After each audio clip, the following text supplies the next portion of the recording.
ఆమేన్. చూడండి ప్రియమైన దేవుని బిడ్డలారా, ఈరోజు మనం ధ్యానించబోయే దేవుని వర్తమానం ఆయన అంటే ఎవరు? యేసు ప్రభు. ఎప్పుడు వస్తాడని మనకు తెలియదు. హల్లెలూయా. ఎప్పుడు వస్తాడని మనకు తెలియదు. కాబట్టి మనం మెలకుతో ఉండాలి. 42వ వాక్యంలో ఈ విధంగా సెలవేయబడుతున్నది. ఇంకొకసారి తెలుగు ఆరంలో ఒకరు చదవండి.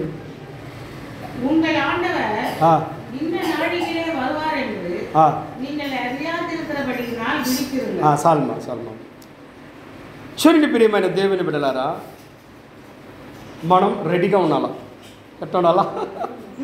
పెళ్ళికి వెళ్ళాలంటే రెడీగా ఒక వారంలో రెడీగా ఎలా గుడ్లు బయటికి కొనుక్కుంటాము. హల్లెలూయా.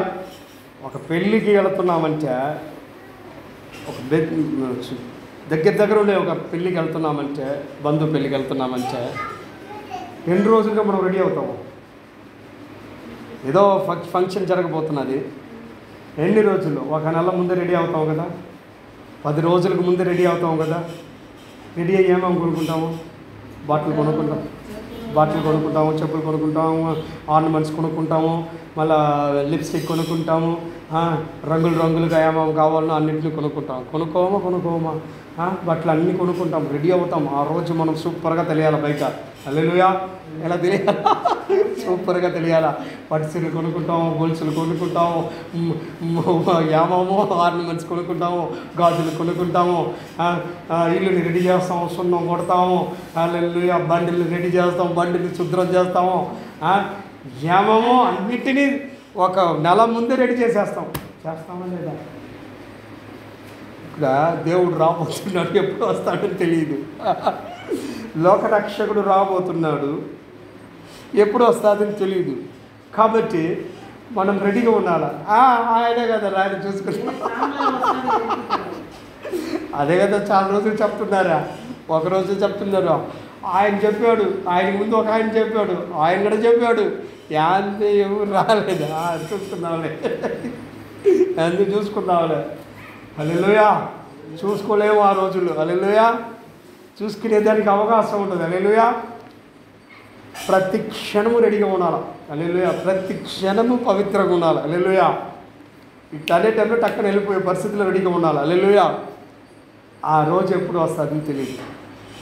సో కాబట్టి మనం రెడీగా ఉండాలని చెప్పి దేవుడు చెప్తున్నాడు. అదే మత్తయి సువార్త పత్రిక 24వ అధ్యాయం 42వ వాక్యంలో మీరు రెడీగా ఉండాలా. రెడీగా ఉండే వాళ్ళందరూ సేవకులుగా పిలువబడిన వాళ్ళు. హల్లెలూయా. నువ్వు వివేకమైన సేవకుడుగా ఉండాలా, నువ్వు జ్ఞానము కలిగిన సేవకుడుగా ఉండాలా అని ఆయన ఆశిస్తున్నాడు. హల్లెలూయా. ఎందుకో మనుషుల్ని నడిపియాల. హల్లెలూయా చెప్తున్నాడు. హల్లెలూయా. చదవండి, మనం చదువుకుందాము. నీలో పైకి వెళ్ళాలంటే నిజం కావాలా, వివేకం కావాలా? రెండు ఉంటేనే యజమానుడికి తగినట్టు మనం జీవించేదానికి వీలవుతుంది. మన యజమానుడు ఎవరనేది ఇప్పుడు చదువుకున్నాం కదా, దేవుడు. ఆయనే మన యజమానుడు. హల్లెలూయా. యేసు ప్రభువే మన యజమానుడు. హల్లెలూయా. మనము ఆయనకి విశ్వాసలాగా పనిచేసే పని మనుషులు. హల్లెలూయా. మనము యజమానుడికి మనం విశ్వాసంగా ఉండాలా, యజమానుడికి మనం నమ్మకంగా ఉండాలా, యజమానుడికి మనం ఎలాగా ఉండాలా? నిజముగా ఉండాలా. మెయిన్గా నిజం ఎక్కడ ఉన్నది? నిజమే లేదే. పని చేసే చోట్లనే నిజం లేదే. ఒక కంపెనీలో పని చేస్తున్నాము, అక్కడే నిజం లేదా? రాబోయే మన యేసు ప్రభుకి ఎలా మనం నిజంగా ఉంటాము? భూమిలో చాలామంది 90% పీపుల్స్ ఎలా ఉన్నారంటే ఇంటికి నమ్మకంగా లేదు, ఇంటికి విశ్వాసంగా లేదు, ఇంటికి నమ్మకం తగినట్టు నిజముగా లేదు. హల్లెలూయా. అన్నీ పోలిగానే ఉన్నారు. హల్లెలూయా. అన్నీ అబద్ధంగానే ఉన్నది భూమిలో. హల్లెలూయా. ఏదైనా ఒకటి బ్యాలెన్స్ చేయాలంటే అబద్ధము. హల్లెలూయా. ఏదైనా ఒకటి మనము జగన్ రాకుండా ఉండాలంటే అబద్ధము. హల్లెలూయా. ఏదైనా ఒకటి బ్యాలెన్స్ చేయాలంటే అబద్ధము. ఏది తెలిసినా అబద్ధము. హల్లెలూయా. దేవుడు ఆశించేది నాకు తగిన నా సేవకుడు నిజంగా ఉండాలా, నంబర్ 1. 2 వివేకంగా ఉండాలా. హల్లెలూయా. అది ఆయన ఆశిస్తున్నాడు. కాబట్టి మెలకగా ఉండండి, ప్రాక్టీస్ చేసుకోండి అని చెప్తున్నాడు. చదవండి, వాక్యం చదవండి, మనం చదువుకుందాము వాక్యము. మత్తయి సువార్త పత్రిక 25:13 చదవండి. మత్తయి సువార్త పత్రిక 25:13. மனுஷகுமாரன் வரும் நாளையாவது நாடிகையாவது நீங்கள் அறியாதிருக்கிறபடியால் விழித்திருங்கள். அன்றையும் பரலோக ராஜ்யம் புரதேசத்துக்கு பிரயாணமாய் போகிற ஒரு மனுஷன் தன் ஊழியக்காரனை அழைத்து தன் ஆஸ்திகளை அவர்கள் வசமாய் ஒப்பு கொடுத்தது போல இருக்கிறது. அவனுடைய திறமைக்கு தக்கதாக ஒருவனிடத்தில் 5 தாலந்தும் ஒருவனிடத்தில் 2 தாலந்தும் ஒருவனிடத்தில் தாலந்துமாக ஒரு తాళం పోదమ్మా. ఇప్పుడు ఇలాగ ఏం జరుగుతున్నదంటే మనుష్య కుమారుడు దూరదేశానికి పని మీద ప్రయాణం పోయేదానికి మన యజమానుడైన యేసు ప్రభు ఈ భూమిలో ఉన్న సేవకుల దగ్గర, పిలువబడిన సేవకుల దగ్గర ఒక సేవకుడిని పిలిచి, ఏ సేవకుడా, ఇదిగో 5 రూపాయలు ఇస్తున్నాను, 5 విశ్వాసాలు ఇస్తున్నాను. ఎన్ని విశ్వాసాలు? 5 విశ్వాసాలు ఎగ్జాంపుల్. లేకపోతే 5 రూపాయలు పెట్టుకోండి, లేకపోతే 500 రూపాయలు పెట్టుకోండి. ఒకటి దగ్గర 500 ఇస్తున్నాడు, 5 ఇస్తున్నాడు, ఒకటి దగ్గర 2 ఇస్తున్నాడు, ఒకటి దగ్గర 1 ఇస్తున్నాడు.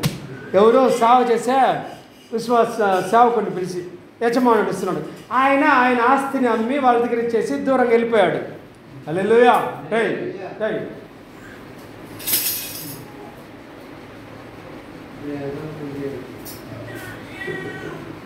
கொம்பங்கம்மா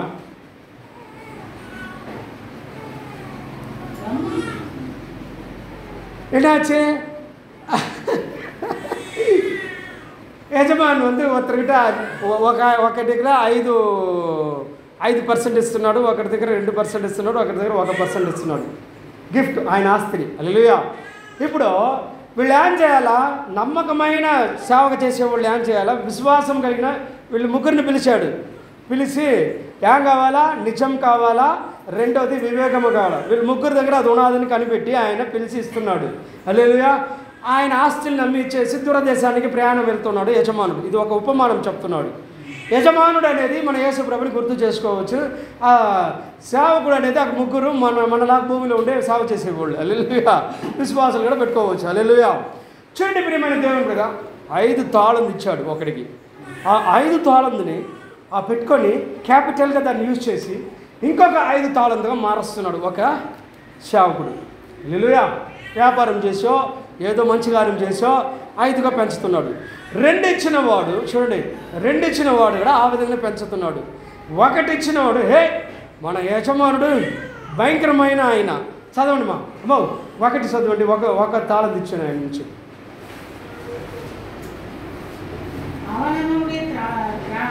திறமைக்கு தக்கதாக ஒருவனிடத்தில் 5 தாலந்தும் ஒருவனிடத்தில் 2 தாலந்தும் ஒருவனிடத்தில் 1 தாலந்துமாக கொடுத்து உடனே பிரயாணப்பட்டு போனான். 5 தாலந்து வாங்கினவன் போய் அவனை கொண்டு அவைகளை கொண்டு வியாபாரம் பண்ணி வேறு 5 தாலந்தை சம்பாதித்தான். அப்படி 2 தாலந்தை வாங்கினவனும் வேறு 2 தாலந்தை சம்பாதித்தான். 1 தாலந்தை வாங்கினவனோ போய் நிலத்தை தோண்டி தன் எஜமானுடைய பணத்தை புதைத்து வைத்தான். வெகு காலமான பின்பு அந்த ஊழியக்காரனுடைய எஜமானன் திரும்பி வந்து அவர்களுக்கு கணக்கு கேட்டான். அப்பொழுது 5 தாலந்தை வாங்கினவன் வேறு 5 தாலந்தை கொண்டு வந்து, ஆண்டவனே 5 தாலந்தை என்னிடத்தில் ஒப்புவித்தீரே, அவைகளை கொண்டு இதோ வேறு 5 தாலந்தை சம்பாதித்தேன் என்றான்.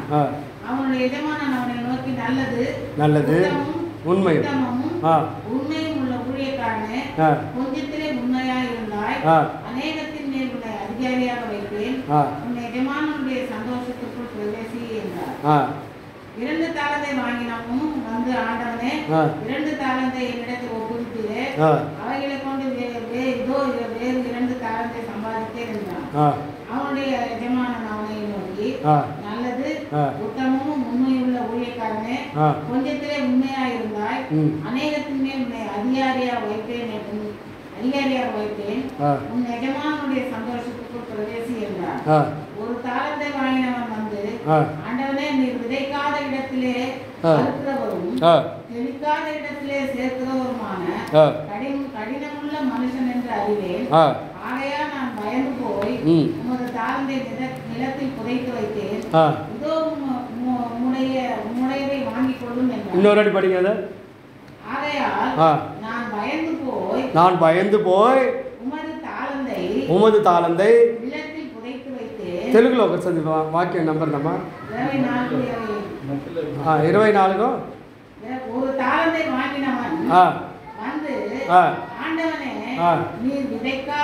దేవుణ్ణి గురించి వీడు చెప్తున్నాడు. ఆ తెలుగులో చదువుకుంటే బాగుంటుంది మీకు ఇది. నీకు రెఫరెన్స్ ఉందమ్మా.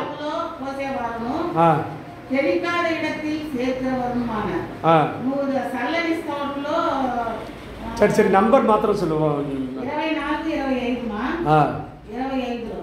20 మధ్య 25లో 24, 25 చదవండి. తెలుగులో ఒకటి చదవండి. సీట్ పోయిందా? సరే.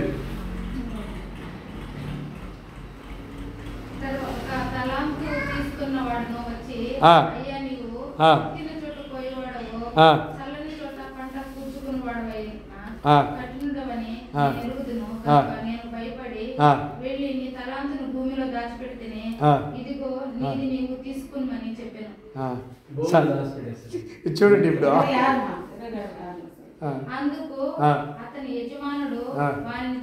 వాడిని చూసి సోమరి ఆయన్ని అట్లయితే నా సొమ్ము సహకారుల యొక్క ఉంచవలసిన నేను వచ్చి వడ్డీతో కూడా నా సొమ్ము తీసుకుని ఉండనని చెప్పి ఆ తలాంతును వాని ఎద్దు నుంచి తీసివేసి 10 తలాంతులు గల వానికి ఇయుడి, కలిగిన ప్రతి వానికి ఇవ్వబడును, అతనికి సమృద్ధి కలుగును. లేనివాడి ఎద్దు నుండి వానికి కలిగినదే తీసివేయబడును. మరియు పనికి మారి నా దాసిని వేలుపల్లి చీకటిలోనికి తోసివేసి. చాలు దీనికి పని చదువుకుంటే కష్టం. ఉపయోగం లేకపోతే ఇప్పుడు ఉపయోగపడే వాళ్ళని యజమానుడు ఏం చేస్తున్నాడంటే తన సంతోషంలో చేర్చుకుంటున్నాడంట, తన ఆనందంలో చేర్చుకుంటున్నాడంట, తన ఇంటిలో చేర్చుకుంటున్నాడంట, తన రాజ్యంలో చేర్చుకుంటున్నాడంట, తన సౌకర్యమైన ఆనందమైన ఆయన ఇల్లులో చేర్చుకుంటున్నాడంట, ఆయన భవనంలో చేర్చుకుంటున్నాడంట. హల్లెలూయా. ఎవరు? నిజమైన యజమానుడైన మన యేసు ప్రభు, నిజమైన వివేకము కలిగిన నిజము కలిగిన ఆయన సేవకుడిని, ఉపయోగపడే సేవకుడిని ఏం చేసుకుంటున్నాడంట. ఆయన సంతోషం వాడిని గురించి సంతోషపడి ఆనందపడి ఆయన ఆనందములో వీడిని చేర్చుకుంటున్నాడంట. హల్లెలూయా. 2 తాళందు కలిగిన వాడిని కూడా అట్నే చేర్చుకుంటున్నాడు. 1 తాళందు ఇచ్చిన వాడు ఏం చేస్తున్నాడంటే ఆయనకి భయపడి వాడు చెప్తున్నాడు. వాడు స్టేట్మెంట్ చూడండి, యజమానుడినే ఆపోజిట్గా నెగిటివ్గా మాట్లాడుతున్నాడు. నువ్వు ఇలాంటి వాడు అని చెప్తున్నాడు. ఎలా? నువ్వు ఇలాంటి వాడు, నిన్ను చూసి నేను భయపడి నువ్వు ఇచ్చిన 1 తాళందుని మచ్చిలో తోడి మచ్చి లోపలేసి బూతేసేసి దాన్ని నేను భద్రంగా నువ్వు వచ్చే వరకు పెట్టున్నాను, ఇదో దాని నుంచి తీసుకుని వచ్చాను, తీసుకో అంటున్నాడు. వాడిని చూసి చెప్తున్నాడు, ఏ సోమరి అయిన వాడా, ఎందుకు పనికిరాని సోమరి, ఏ సోమరి. ఇది ఉన్నది కదా సీమలు ఉన్నాయి కదా, ఎంతగా ఉంటాయి సీమలు. ఆ సీమలో బియ్యని వానాకాలం చేర్చి పెట్టుకుంటాయి, పప్పుని వానాకాలం చేర్చి పెట్టుకుంటాయి, స్థలాన్ని రెడీ చేసి పెట్టుకుంటాయి. అవి మనం ఎంతగా వాటిని తరివినా కూడా అది గ్రూపుగా వచ్చి వాటిని రెడీ చేసుకొని పెట్టుకుంటాయి. వీడిలాగా ఉన్నాయి, ఊపిరితో ఉన్నాయి, నిజం లేని వివేకం లేని సేవకుడు ఎలా ఉంటున్నాడంట. చాలా సోమరులు ఇలానే ఉంటాయి. చాలా సోమరులు ఏముంటాయంటే అన్నీ ఉంటాయి, మళ్ళీ చేసుకుంటానులే, పక్కన పెట్టేసి నిద్రపోతూ ఉంటాయి. హల్లెలూయా. చాలా సోమరులు ఎలా ఉంటాయి, పని ఇచ్చుంటారు, పనికి పోవు, ఇది పనికి పోతాయి, పనికి పోయి కూడా పని చేయకుండా ఎగ్గకొడతా ఉంటాయి పనుల్ని. టైంకి పోవు, టైంకి పోయినా కూడా టైంకి పని చేయవు, అన్నీ కాసేసే, అన్ని శాపాలే. హల్లెలూయా. 8 గంటల సేపు పని అంటే ఆ 8 గంటల సేపు డబ్బులు ఇస్తున్నారు కాదా లేదా? ఇస్తున్నారా లేదమ్మా? 8 గంటల సేపుకి పని ఇస్తున్నారు. ఈ 8 గంటల సేపుకి 8 గంటల సేపు మనం పని చేయబోయేది లేదు. మధ్యాహ్నం ఒక ½ అవర్ లంచ్కి, పొద్దున్న టీకి ఒక 15 నిమిషం, మధ్యాహ్నం 3 గంటలకు టీకి ఒక 15 నిమిషం, ఇది అరగంట సేపు, అది 1 గంట సేపు, 7 గంటల సేపు పనిచేసేది. యాక్చువల్గా ఈ 7 గంటల సేపే చాలా ఇది పని చేయవు. కొన్ని ఏం చేస్తాయి, కాడు పని చేసుకుని వచ్చేస్తాయి. కాడు ఏం చేస్తాయి, పని చేసుకుని ఆఫీస్కి పోతే పద్దెనే పని చేసుకుని బయట వచ్చేస్తాయి, పర్సనల్ పని చూసుకుంటాయి. హల్లెలూయా. అట్లాంటి సోమరుల్ని పెట్టి కంపెనీలు గ్రోత్ అవుతాయా? అవ్వవు. సమాజం గ్రోత్ అవుతుందా? అవ్వదు. హల్లెలూయా. పాపముతో, అన్యాయముతో, అక్రమంతో వచ్చే డబ్బులు శాపంగా మారిపోతాయి. హల్లెలూయా. అభివృద్ధి అవ్వదు. హల్లెలూయా.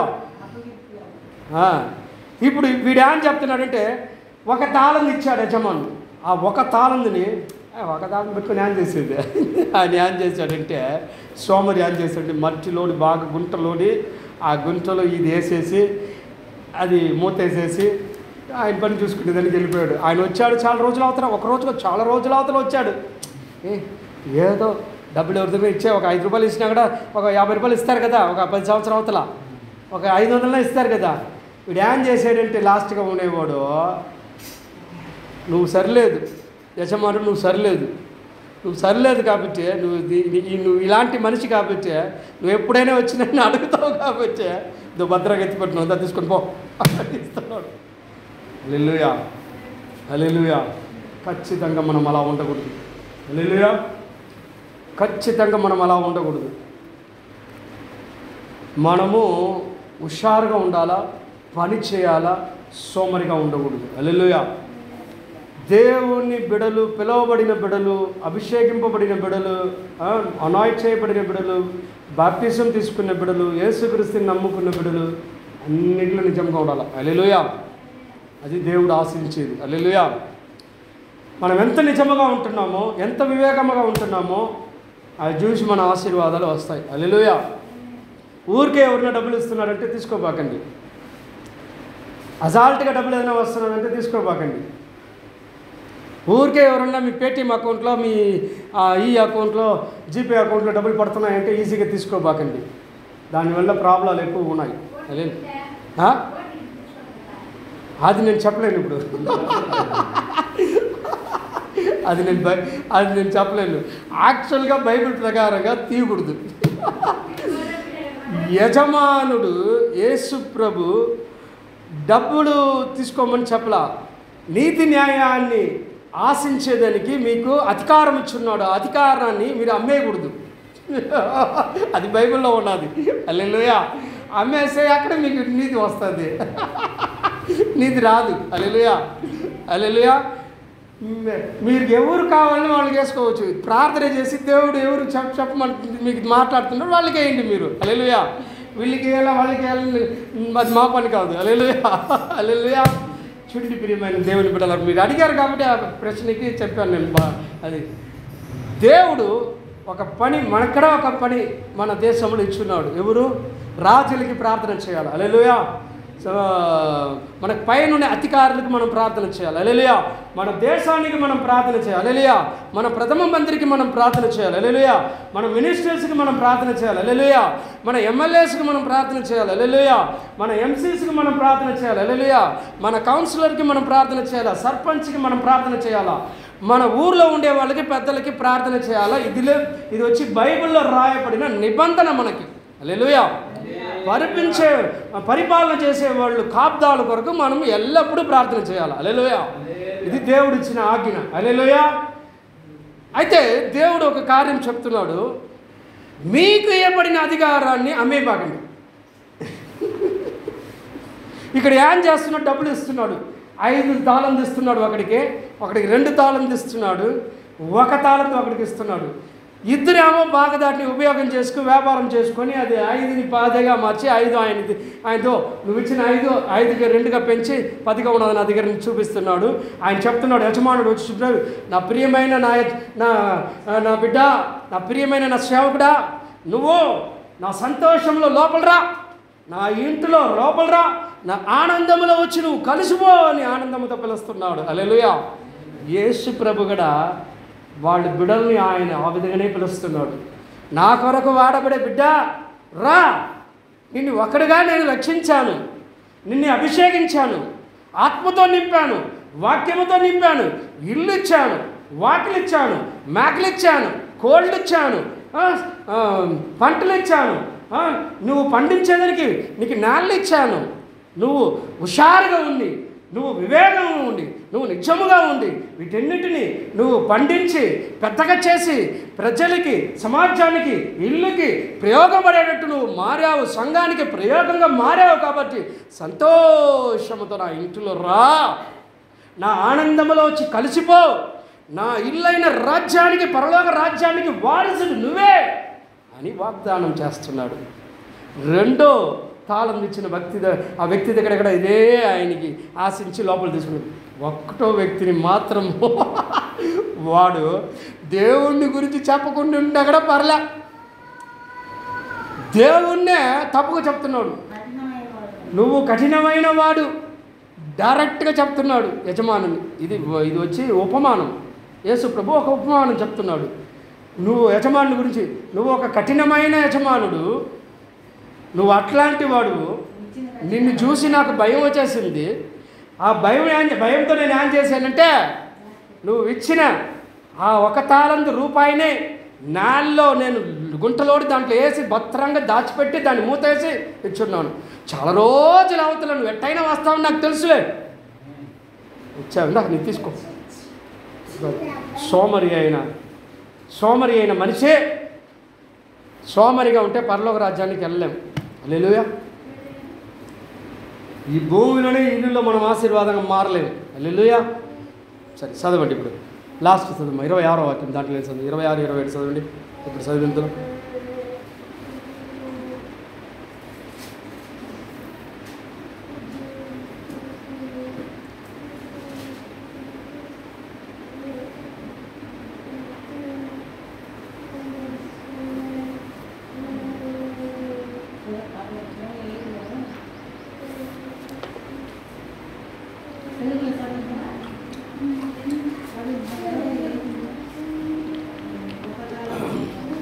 మత్తయి 13లో 25, 26, 27.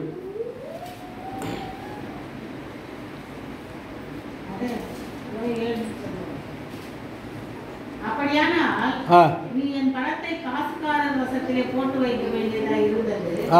அப்பொழுது நான் வந்து என்னுடையதை வட்டியோட வாங்கிக் கொள்வேனே என்று சொல்லி அவனிடத்தில் இருக்கிற தாளந்தை எடுத்து 10 தாளந்து உள்ளவனுக்கு கொடுங்கள். உள்ளவனவனோ அவனுக்கு கொடுக்கப்படும், பரிபூரணமும் அடைவான். இல்லாதவனிடத்திலிருந்து உள்ளதும் எடுத்துக்கொள்ள. పోదమ్మా. చూడండి, ప్రయోజనం పడకుండా ఉండే మనిషి దగ్గర ఇచ్చిన ఆ తాళందు ఏం చేస్తున్నాడంటే ఉండేవాడికి చేస్తున్నాడు దేవుడు. ఎందుకంటే ఉండేవాడు ఏం చేస్తున్నాడంటే దాన్ని ప్రయోజనం చేసి మల్టిపుల్ చేస్తున్నాడు. ప్రయోజన పడకుండా దాచిపెట్టి సంవత్సరాలు వ్యర్థం చేసి ఉండేవాడి దగ్గర ఉండేదానికంటే ఉండేవాడికి లేని వాడి దగ్గర నుంచి పెరిగిచ్చేస్తున్నాడు. ఇదే భూమిలో జరిగేది. ఇల్లాదవన ఆయిర్రం, ఇరుకురవన ఆయిర్రం. లేనివాడుగా మారిపోతున్నాడు, ఉండేవాడుగా పెరిగిపోతున్నాడు. ఎందుకు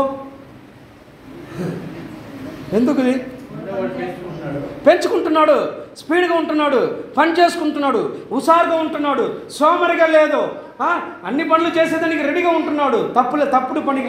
తప్పుడు పని చేయకుండా నిజముతో పని చేసేవాడు, నిజంగా ఉండేవాడు, వివేకంగా ఉండేవాడు ఏ వ్యాపారం చేసినా పైకి వచ్చేస్తాడు. అబద్ధం లేకుండా, తప్పుడు లేకుండా ఈ రెండు ఉండేవాడు ఏ వ్యాపారం చేసినా పైకి వచ్చేస్తాడు. ఇప్పుడు భూమిలో ఏం చేస్తున్నాడంటే, ఇప్పుడు నా దగ్గర ఏమి లేదు, ఏదో 1 రూపాయి ఉన్నదంటే ఆ 1 రూపాయి కూడా పెరిగి 100 రూపాయలు ఉండేవాడి దగ్గర ఇచ్చేస్తే ఎలా ఉంటుంది నా పరిస్థితి? ఎలా ఉంటుంది? అలానే ఉన్నది సోమరుల కథ. ఇప్పుడు సోమరుల పని అలానే ఉన్నది. సోమరుగానే ఉంటున్నారు, వివేకులు స్పీడ్గా ఉండేవాళ్ళు వాళ్ళు స్పీడ్గానే ఉంటున్నారు, వ్యాపారం చేసేవాళ్ళు. ఇప్పుడు చూడొచ్చు, భూమిలోనే చూడొచ్చు, ఉండేవాడి దగ్గరనే చేరుతున్నది. లేనోడు లాగానే ఉన్నాడు. ఎందుకో ఉపయోగించబడటం లేదు.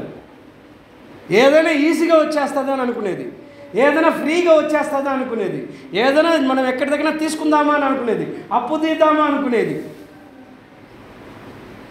ఎవరి దగ్గర ఈ టైం మనం గడిస్తే చాలు, ఏదో ఒకటి చేసుకుని ఏదైనా చేసుకుందామా, అట్ట కాదు ఉండాల్సింది.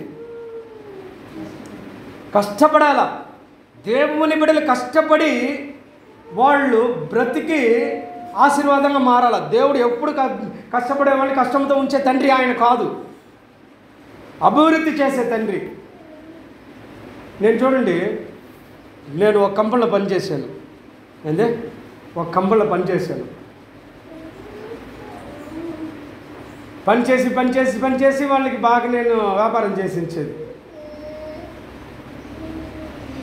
ముందు పనిచేసేటప్పుడు 4 ఇచ్చారు నా దగ్గర మేపని. 8 గొర్రెలు మేపాలని ఒక 4 ఇచ్చారు. ముందు 2 ఇచ్చారు నా దగ్గర. 2 ఇచ్చారు. 2 పెట్టి నేను ఒక 5 మంది వ్యాపారం చేశాను. మళ్ళా 2 ఇచ్చారు, 4 అయ్యారు. 4తో అట్నే ట్రిపుల్ అయిపోయింది. మళ్ళీ ఏం చేశారో 20 మంది ఇచ్చారు పని చేసి వ్యాపారం చేసి మెయింటైన్ చేయమని. మళ్ళీ 40 మంది అయింది. మళ్ళీ 50 మంది అయింది. మళ్ళీ 60 మంది అయింది. 19 బ్రాంచ్ హ్యాండిల్ చేశాను. ఒక సెకండ్ ఫ్రీగా ఉన్నాం. దేవుడు కూడా ఎలా ఉంటాడంటే ₹1 ఇచ్చి చూస్తాడు. ఎన్ని? ₹1 ఇచ్చి చూస్తాడు. ₹10 ఇచ్చి చూస్తాడు. ఒక పని మనిషిని ఇస్తాడు. నువ్వు దీన్ని ఉపయోగం చేసుకొని దేవునికి వాడబడితే, దేవుని కొరకు వాడబడితే, అప్పుడు నేను సేవలో ఉన్నాను. వచ్చేదాని నుంచి సేవలో గరుసు చేసేది. ఇట్ట ఆశీర్వాదం, అట్ట ఆశీర్వాదం. ఉపయోగపడాలా, ఇదికి ఉపయోగపడాలా, దానికి ఉపయోగపడాలా. ఉపయోగపడేటప్పుడు అన్నీ కలిసి మనకు కలిసి వస్తుంది. అది దేవుడు చేసే మేలులు. ఇప్పుడు ఉపయోగం లేకుంటే మనం ఉంటే మన దగ్గర మనుషులు ఇస్తారా? 2 ఇచ్చి చూస్తారు. 2తో నువ్వు కాలాన్ని కడిసి లాసు లేకుండా ఆదాయం లేకుండా నువ్వు ఉంటే ఏం ప్రయోజనము? తీసేస్తాడు. తీసి నిన్ను వేరే చోట్ల పంపించేసి పట్టుకోనైనా వీళ్ళిద్దరు తోసేస్తారు. నిన్ను ఎల్లపాలు చేసేస్తారు. 2 సంవత్సరాలు 3 సంవత్సరాలు అది నాకు తెలిసి ఒక ఆయన కూడా అట్నే ఉన్నాడు. 2 సంవత్సరాలు అట్నే ఉండింది. నేను కూడా ఆయనతోనే కలిసి 2 పెట్టుకొని 60 మంది అయింది. నేను 60 మంది మేపేటప్పుడు ఆయన 2 మేపుతున్నాడు.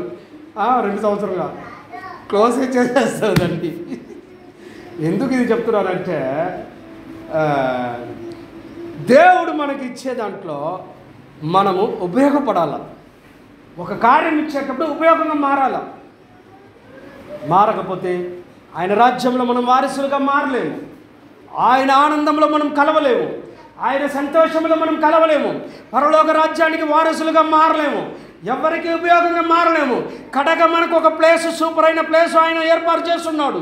ఆ ప్లేస్లో మనం చాలామంది దాంట్లో వెళ్తారు. ఏ ప్లేస్ తీసుకోండి, ఆకర్పి కింద వేసేస్తారు, ఇచ్చిపో కింద.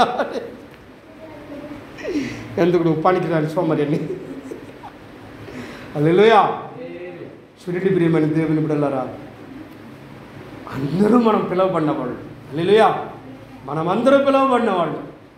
ఎవరు పిలుపు లేని వాళ్ళు కాదు. ఆ అమ్మాయి పెద్ద ఆమె ఏం చేయాలంటే 2 తీసుకుని రావాలి, సేవ చేయాలి.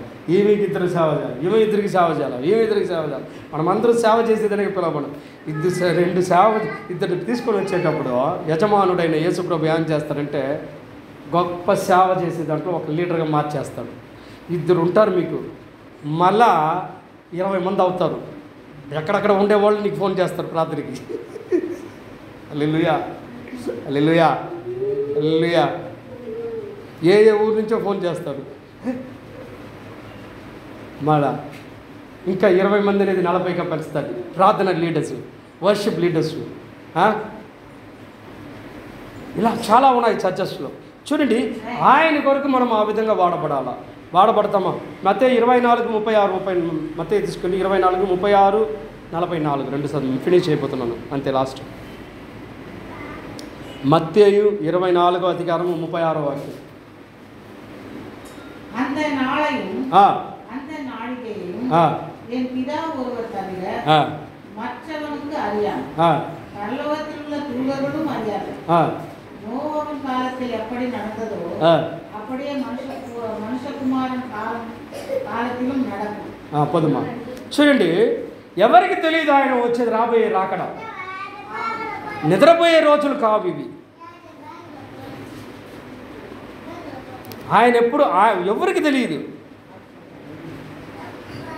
పరలోక రాజ్యంలో ఉండే వాళ్ళకి కూడా తెలియదు ఆయన వచ్చే టైం.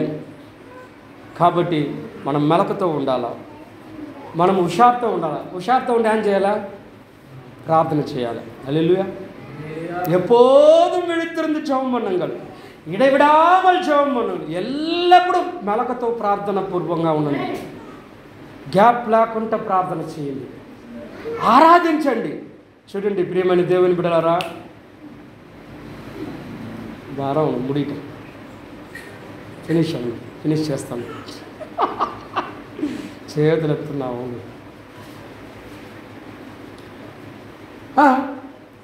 గ్యాప్ లేకుండా దేవుని ఒక మెయిన్ అయిన రహస్యం మీకు చెప్తాను. వీళ్ళు దేవుణ్ణి భయంకరమైన కార్యాలు చూడాలంటే